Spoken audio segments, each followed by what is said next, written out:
Bismillahirrahmanirrahim, dear students. मैं उम्मीद करता हूँ आप सब लोग खैरियत से होंगे. Today we will talk about our next lecture, which is related to the mechanical equilibrium of the forces. So आज के लेक्चर के अंदर हम मैकेनिकल इक्विलिब्रियम की बात करेंगे और according to this mechanical equilibrium we will discuss some basic conditions and how we can achieve that.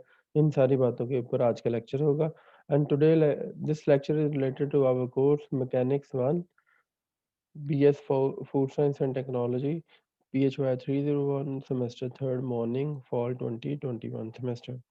So in the previous lecture, we have discussed about the numerical problem solving techniques for the especially for the equation of motions related to the equation of motion, जिसके अंदर हमने ये सीखा था किस तरह से आप जो है वो सेकेंड लॉ ऑफ न्यूटन को इस्तेमाल कर सकते हैं. Because mostly when we are talking about the equations of motion, then most of the time we have encountered with the second law of motion, because second law of the motion gives you the quantitative analysis. So whenever we have to solve the problem, then we have to quantitatively solve the situations. So that's why in the previous lecture we have discussed that कि किस तरह से numerical problem को solve किया जा सकता है, और उसके बाद हमने second law को apply करने के तरीके को देखा. और ये देखा कि किस तरह से हम numerical problem को solve कर सकते हैं जब आपके पास situation दी जाती हैं, और उन सबको हमने किस तरह से solve करना है. स्पेशली किस तरह से आपने बॉडी फ्री डायग्राम्स और उनसे रिलेटेड जो है उन पे लगने वाली फोर्सेस को एक्सिस के मुताबिक अकोमोडेट करना है. सो सिमिलरली आज का जो लेक्चर होगा, this lecture will be discuss about first of all what is mechanical equilibrium. सबसे पहले हम ये पढ़ेंगे आज के लेक्चर के अंदर कि मैकेनिकल इक्विलिब्रियम क्या होता है. Then we will discuss about the basic condition for that, कि मैकेनिकल इक्विलिब्रियम जो है उसकी बेसिक कंडीशन कौन कौन सी होगी, और उसके मुताबिक हम उसकी टाइप्स ऑफ इक्विलिब्रियम की बात करेंगे कि कितनी तरह का इक्विलिब्रियम हो सकता है. And then we will discuss some basic examples जो कि हमें अंडरस्टैंडिंग के लिए ज़रूरी हो, ताकि हम ये समझ सकें कि जो मैकेनिकल इक्विलिब्रियम की हम बात कर रहे हैं वो किस बेसिक आइडिया के मुताबिक है. सो mechanical equilibrium that are in balance, the things that are in balance with one and each other illustrate the equilibrium. तो याद रखिएगा कि जब भी कोई चीज़ें एक दूसरे के साथ बैलेंस करती हैं तो हम उसको इक्विलिब्रियम कहते हैं. The things in mechanical equilibrium are stable without changes of motion. तो मैकेनिकल इक्विलिब्रियम से मुराद, मैकेनिक्स से मुराद आपको याद होगा, हम मोशन की बात करते हैं तो ऐसी इक्विलिब्रियम स्टेट जिसके अंदर बॉडी जो है अगर किसी भी किस्म की इसके अंदर मोशन की तब्दीली नहीं आ रही, तो इस तरह के इक्विलिब्रियम को हम क्या कहते हैं, मैकेनिकल इक्विलिब्रियम कह सकते हैं. Just like you can see in this diagram के all the stones are placed very finally, और अगर आप इसके ऊपर एक्सटर्नल हल्की सी भी कोई फोर्स अप्लाई करते हैं तो इसका जो इक्विलिब्रियम है वो डिस्टर्ब हो जाएगा, और ये जो स्ट्रक्चर हमने स्टोन्स की वजह से बनाया हुआ है ये क्या कर जाएगा, कोलैप्स कर जाएगा. सो सच system which are very finely balanced by each other, such systems may be known as the mechanical equilibrium. Rocks are in mechanical equilibrium, and unbalanced external force would be needed to just change their resting state. So अभी जितने भी stones हैं वो सारे के सारे resting state में हैं, बट अगर आप हल्की सी अनबैलेंस फोर्स अप्लाई करते हैं तो ये सारे के सारे stones हैं, इनका जो state of equilibrium है वो रेस्ट पोजीशन वाली वो कोलैप्स कर सकती है, और जिसकी वजह से ये क्या हो सकता है, स्ट्रक्चर डिमोलिश हो सकता है. सो ये याद रखिएगा कि मैकेनिकल इक्विलिब्रियम जो है वो इसलिए भी पढ़ना बहुत ज़रूरी है, बिकॉज़ वह जितने भी स्ट्रक्चर हमारे इर्द-गिर्द हैं वो सारे के सारे इसी मैकेनिकल इक्विलिब्रियम के ऊपर ही डिपेंडेंट हैं. अगर आपका मैकेनिकल इक्विलिब्रियम लूज़ करता है तो जितने भी स्ट्रक्चर और जितनी भी बिल्डिंग्स हैं वो सारी की सारी क्या कर सकती हैं, कोलैप्स कर सकती हैं. So that's why this situation is very critical and this topic is very important with respect to the equilibrium. So similarly, how we can state the mechanical equilibrium exactly? So आप कह सकते हैं mechanical equilibrium is a state where in no physical change occurs. So in a very simple way, if you have just like the arrangement of the stones, and अगर आप कहते हैं कि ये mechanical equilibrium है, तो जिस तरह आपने अरेंज किए हैं अगर ये वैसे ही रहते हैं, तो इस तरह की सिचुएशन को आप कह सकते हैं कि ये मैकेनिकल इक्विलिब्रियम है। एंड अगर आप टेक्निकली बात करें तो क्या होगा? तो जितनी भी फ़ोर्सेस हैं, इस पूरे के पूरे इक्विलिब्रियम सिस्टम के अंदर अगर वो ज़ीरो है और ये सिस्टम ऐसे ही रेस्ट पे मौजूद रहता है, तो इस तरह की सिचुएशन को हम कहते हैं कि ये एग्ज़ैक्टली मैकेनिकल इक्विलिब्रियम है। तो ये अगर आप मोर टेक्निकल डेफिनिशन की तरफ जाएँ, तो whenever the net force on the object is zero, then the object is in an mechanical equilibrium. याद रखिएगा कि जब भी आप ये बात कहें कि जितने भी आपके पास जो फ़ोर्सेस हैं, उन सब का जो नेट है उन सब का जो सम है वो इक्वल टू 0 हो जाए, तो the object is in mechanical equilibrium and this is known as equilibrium rule. तो याद रखिएगा this is also known as equilibrium rule कि जि बैलेंस होना चाहिए right hand side, left hand के साइड पेयर के साथ और अपर साइड, लोअर साइड के साथ बैलेंस हो जाती है। तो इस सिचुएशन के अंदर आपके पास जो है वो मैकेनिकल इक्विलिब्रियम अचीव हो सकता है। सिमिलरली द मैकेनिकल इक्विलिब्रियम जो है उसकी कंडीशन जो है वो हो सकती है and the very basic one कि sum of all the forces acting upon the body और the system should be equal to the zero. अगर उन सब फोर्सेस का जो सम है वो इक्वल टू ज़ीरो होगा तो obviously there will be no acceleration, there will be no change in the system, then system will be in rest. अगर वो सिस्टम इन रेस्ट होगा तो इस सिचुएशन के अंदर आपके पास क्या है, आप कह सकते हैं कि जो सिस्टम है वो mechanical equilibrium में है। So you can see here this summation is basically the stand for the sum of forces and F stand for the forces. For a suspended object at rest, the forces acting upward on the object must be balanced by the forces downward. तो ये याद रखिएगा आपके पास जिस तरह इस हिस्से में भी दिखाया गया है कि अगर आपके पास summation sum of is equal to zero है तो इसका मतलब ये है कि आपके पास इस पे लगने वाली जितनी भी कोई फ़ोर्स है, वो उन सब का सम क्या होना चाहिए? ज़ीरो होना चाहिए। फॉर एग्ज़ाम्पल अगर आपको याद हो लास्ट टाइम भी हमने एक डायग्राम सॉरी एग्ज़ाम्पल खुद से स्टडी की थी and that was the table and the book example. So आप जब भी किसी टेबल के ऊपर बुक को रखते हैं तो as you can see here तो वो बुक जो है वो बैलेंसिंग कंडीशन में रहती है। उसकी बुनियादी रीज़न क्या है ज़रा देखिएगा आइए।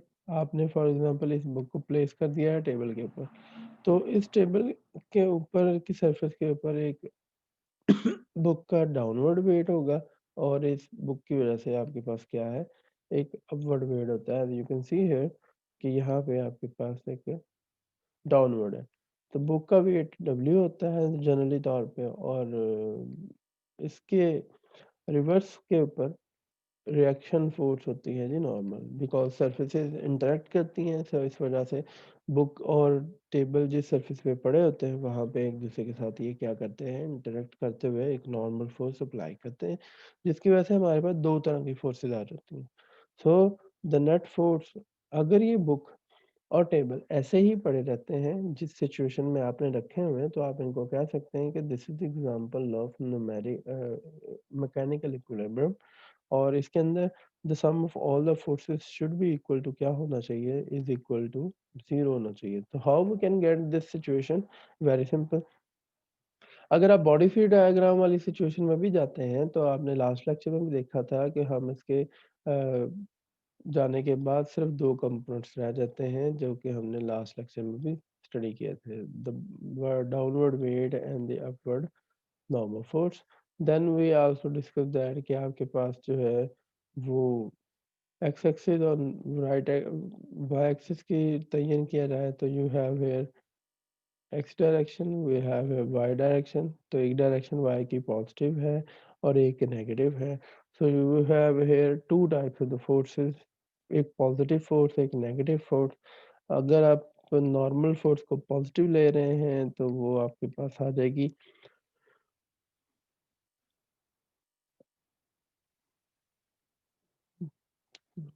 और ये डब्ल्यू है।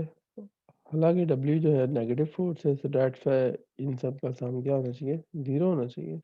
तो इसका मतलब ये है कि normal force is balanced by the weight, so that's why they are equal to the each other. और इसी वजह से आपके पास जो है इनका सम भी 0 है, सो दैट्स व्हाई ये आपस में क्या है, इक्विलिब्रियम स्टेट के अंदर है। तो इस सिचुएशन से आप ये भी अंदाज़ा लगा सकते हैं कि किस तरह से हमें ये फाइंड आउट करना ज़रूरी है कि अगर आपके पास कोई सिस्टम जो है, अगर वो इक्विलिब्रियम स्टेट में मौजूद है, तो उनके ऊपर जो टोटल सम ऑफ फोर्सेस होगा वो 0 होगा। तो ये भी आपसे एक क्वेश्चन किया जा सकता है, आपको एक ज्योमेट्री दे दी जा सकती है, एक अरेंजमेंट दे सकते हैं और जिसके अंदर आपसे पूछा जा सकता है कि बताएँ कि इस सिस्टम के अंदर अगर आपके पास ये सिचुएशन हो तो क्या ये मैकेनिकल इक्विलिब्रियम में है या नहीं है? तो you have to just check about this particular equation. आपने सिर्फ़ और सिर्फ़ इस सिचुएशन को सिर्फ़ और सिर्फ़ सॉल्व करना होगा और आपने इस कंडीशन को फुलफ़िल करना है कि del summation F is equal to 0 जो है वो उस कंडीशन के लिए फुलफ़िल होता है या नहीं होता। If you are able to solve this situation easily तो आप कह सकते हैं कि हाँ जी, ये इक्विलिब्रियम स्टेट में है और उसको हम वेरीफ़ाई कर सकते हैं। अगर ऐसा नहीं होता अगर ऐसा नहीं हो पाता तो आप कह सकते हैं कि इक्विलिब्रियम स्टेट के अंदर नहीं है। आइए एक और फर्दर एग्जांपल को स्टडी करते हैं जिसके अंदर सिचुएशन ये है कि आपके पास the sum of upward vector the sum of downward vector is equal to 0 then the scaffold is in equilibrium. So you can see here scaffold के ऊपर आपके पास दो वर्कर हैं जो काम कर रहे हैं। here is the first worker जिसका वेट जो है बाहर देखने में भी ज़्यादा लग रहा है। This is the smart person और ये थोड़ा-सा हैवी बल्की पर्सन है, तो इसकी जो डाउनवर्ड वेट है ऑब्वियसली ज़्यादा है और इसका जो डाउनवर्ड वेट है वो कम है और ये स्कैफोल्ड का टोटल नेट वेट है जो डाउनवर्ड मूव कर रहा है, डाउनवर्ड एक्ट कर रहा है। So you can see here कि ऑब्वियसली जब आपके पास ये डाउनवर्ड वेट एक्ट कर रहे होंगे तो उनके रिएक्शन फोर्सेस भी अपवर्ड अपवर्ड कर रही होंगी as you can see here. So these are the upward force और ये आपके पास जो है वो टेंशन इन द स्ट्रिंग की फॉर्म में है बिकॉज़ ये दोनों साइड से स्ट्रिंग से बाँधा हुआ है, तो उस सेंस के अंदर आपके पास यहाँ पे क्या है, ये अपवर्ड फ़ोर्स है और ये भी एक अपवर्ड फ़ोर्स है, इसके अलावा 3 डाउनवर्ड फ़ोर्सेस एक्ट कर रही हैं। सो यू कैन सी ये 2 टेंशन की फ़ोर्सेस हैं और ये अपवर्ड और डाउनवर्ड फ़ोर्स है। अपवर्ड और डाउनवर्ड वाली फ़ोर्स है आपके पास इन सिचुएशन के अंदर है। First thing that we should notice that कि इस पर्टिकुलर पार्ट के ऊपर जहाँ पे बॉडी का वेट ज़्यादा है, वहाँ पे टेंशन भी ज़्यादा है बिकॉज़ इसको सस्पेंड करने के लिए और ज़्यादा स्ट्रेस जो है स्ट्रिंग के अंदर मौजूद होनी चाहिए। इसी वजह से जो टेंशन अपवर्ड है, वो उसको बैलेंस करने की वजह से ज़्यादा अप्लाई की जा रही है। जबकि यहाँ पे tension because the load is very low here so that's why the tension in the string will be very low as compared to this one. ठीक है जी। So this person is moving towards the this person तो sense के अंदर आपके पास जो है total forces हैं 5, 2 अपवर्ड एक्ट कर रही हैं और 3 डाउनवर्ड एक्ट कर रही हैं। सो इन सब का सम जो है इक्वल टू 0 होना चाहिए। अगर ये situation summation is F is equal to 0 है तो then you can see that the scaffold in equilibrium. If this situation is not equal to summation f is equal to not 0, then scaffold will not be in equilibrium और scaffold जो है वो डिबैलेंस होता रहेगा। वो कभी अपवर्ड और कभी डाउनवर्ड मूव करता रहेगा। So that will be a very critical situation. So उस सेंस के अंदर the most required thing is that कि किसी तरीके से जो सब फोर्सेस हैं इनके ऊपर जो लग रही हैं, इन सब का सम जो है वो इक्वल टू 0 हो जाए। सो उसके लिए देखें इस सिचुएशन को अंडरस्टैंड करने के लिए कि why we have here maximum tension as compared to this situation. तो ये आपके पास दिखाया गया है, 2 स्प्रिंग बैलेंस लिए गए हैं और स्प्रिंग बैलेंस का काम भी हुक्स लॉ के मुताबिक टेंशन बेस होता है। तो you can see here easily कि यहाँ पे वेट ज़्यादा है तो इस स्प्रिंग की स्ट्रेचनेस जो है इस साइड पे ज़्यादा है। जबकि यहाँ पे वेट कम है तो स्प्रिंग यहाँ पे क्या है, कम स्ट्रेच हुआ हुआ है। So you can see here कि किस तरह से जो टेंशन इन द स्ट्रिंग वगैरह है वो किस तरह बैलेंस करने की कोशिश करते हैं जैसा कि इक्विलिब्रियम को अटेन करने के लिए। So this is the you can say the experiment of spring balance जिसके ज़रिए से आप ये कंफर्म कर सकते हैं कि यस यहाँ पे हमेशा ज़्यादा ही टेंशन होगी as compare to the this one, जैसा कि यहाँ पे इन स्प्रिंग बैलेंस के ज़रिए से दिखाया गया है। सो इन सब का सम इक्वल टू 0 है तो इसलिए स्कैफोल्ड क्या रहेगा? इक्विलिब्रियम स्टेट में रहेगा। तो इसका मतलब आपके पास सिचुएशन हो सकती हैं कि फॉर एग्ज़ाम्पल जैसे एक सस्पेंडेड एयर के अंदर गर्ल है और एक इक्विलिब्रियम स्टेट में है, तो वो उसका जितना वेट होगा, उतनी ही टेंशन प्रोड्यूस की जाएगी उस मास स्प्रिंग अपना स्ट्रेस स्प्रिंग के अंदर और उसको हमने मेज़र करने के लिए एक ऊपर मास स्प्रिंग सिस्टम लगा दिया, जो कि इसकी नेट हैंगिंग को रिप्रेज़ेंट कर सकता है, तो this is the 300 newton meter. So it's mean that कि इसका जो वेट होगा वो भी 300 न्यूटन है, जिसकी वज़ह से आपके पास क्या है, ये डाउनवर्ड एक्ट कर रही है और ये बैलेंसिंग कंडीशन में जा रही है। But for the sake in the second situation if this girl is hanging with the double ropes, अगर ये डबल रोप्स के अंदर हैंग की जा रही है, so you the situation will be very clear. Then आपके पास जो है वो डबल लोड होगा और डबल स्ट्रिंग है, तो इस वज़ह से आपका जो लोड है वो डिवाइड हो जाएगा and the load will become in 150 newton because the resultant weight is three 300 Newton.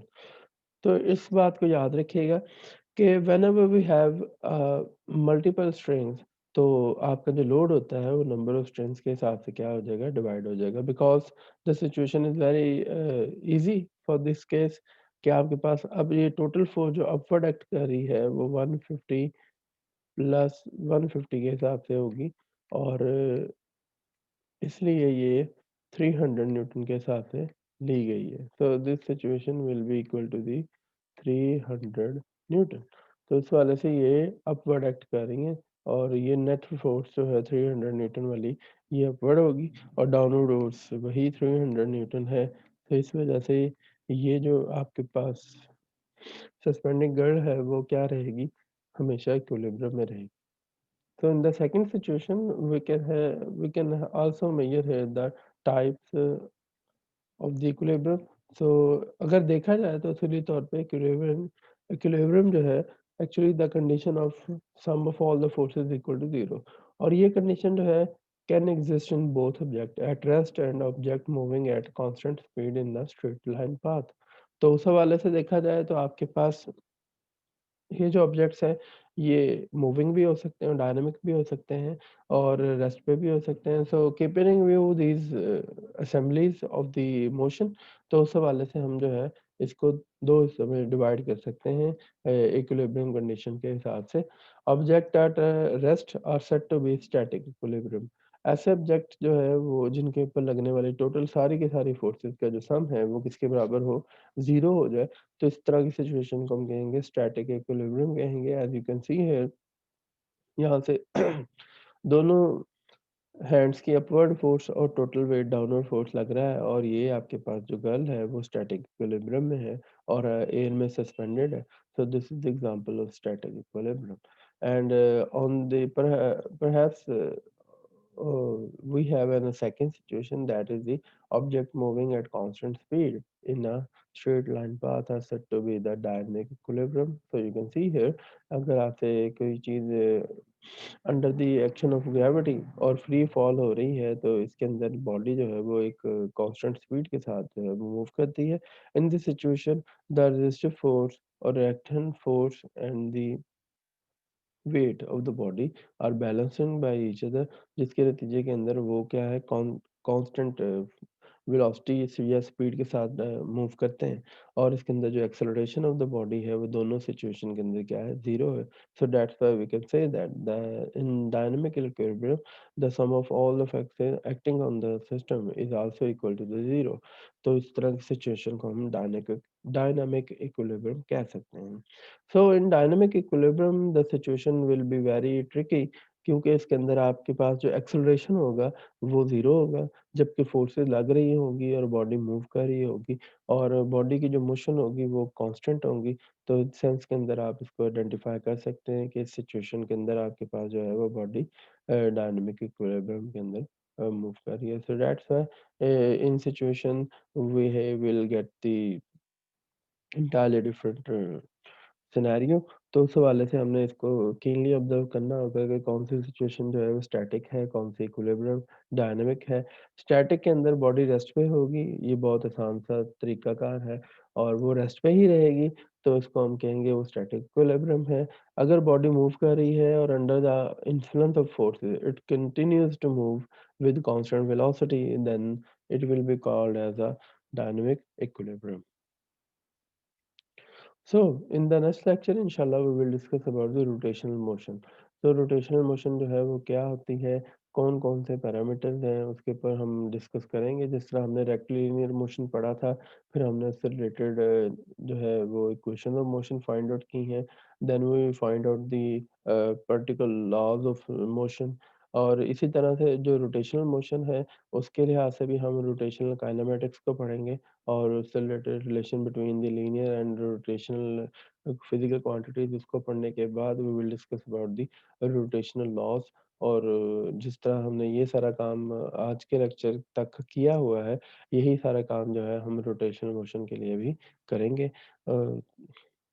अपने नेक्स्ट लेक्चर के अंदर। मैं उम्मीद करता हूँ आपको लेक्चर की समझ आई होगी। फिर भी किसी किस्म का कोई प्रॉब्लम हो, किसी किस्म का कोई क्वेश्चन हो, डिस्कशन हो तो आप हमारे इंटरैक्टिव सेशन को जॉइन कर सकते हैं। आप ज़ूम मीटिंग के ज़रिए से, व्हाट्सएप ग्रुप के ज़रिए से या फिर यूट्यूब कमेंट सेक्शन के ज़रिए से अपने क्वेश्चन और कन्फ्यूजन्स को क्लियर कर सकते हैं। अपना ख़्याल रखिएगा जी। अल्लाह हाफ़िज़।